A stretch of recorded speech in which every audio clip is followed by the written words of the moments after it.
আপনারা সবাই জানেন আগরতলা স্পোর্টস জার্নালিস্ট ক্লাবের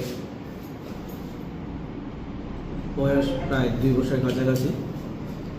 তো আমরা প্রত্যেক বছর গত বছর থেকে আমরা শুরু করেছিলাম যে 2রা July international sports journalist day.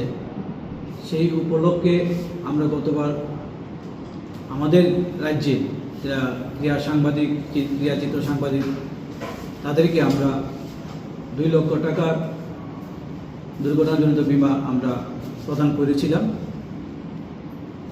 আমরা গতবার থেকে শুরু করেছিলাম। এই রাজ্যে যারা আমাদের সাংবাদিক ভাইরা রয়েছেন তারা প্রায় সময় বাইক দিয়ে চলাচল করে, তার জন্য আমরা এই সিদ্ধান্ত নিয়েছিল আগরতলা স্পোর্টস জার্নালিস্ট ক্লাব। সেই মোতাবেক এই বছরও আমরা আগামী 29 তারিখ তাদের 1 বছরের মেয়াদ শেষ হয়ে যাচ্ছে। আমরা আমরা 50 জনকে দিয়েছিলাম গতবার, প্রত্যেকে এবার আমরা এই পলিসিগুলি রিনিউয়াল করছি এবং নতুন করে আরও 10 জনকে আমরা নতুন করে আমরা পলিসি বিমার আওতা আনব এবং এটা 2 তারিখ আগামী 2রা জুলাই আগরতলা প্রেস ক্লাবে 4টার সময় আমরা প্রদান করব।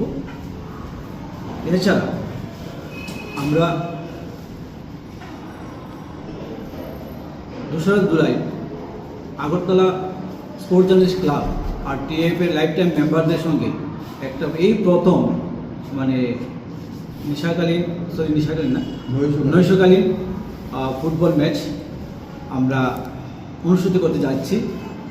ওইখানে প্রাক্তন ফুটবলাররা এবং আগরতলা স্পোর্টস জার্নালিস্ট ক্লাবের যারা আমরা সাংবাদিক ভাইরা আছেন আমরা প্রত্যেকেই খেলব এবং ক্লাবের সম্বন্ধে আমাদের যে বিগত অনেকগুলি আমরা কাজ করেছি, এই কাজের সম্বন্ধে আমাদের যে সভাপতি শ্রদ্ধেয় শান্তনু মণি মহোদয়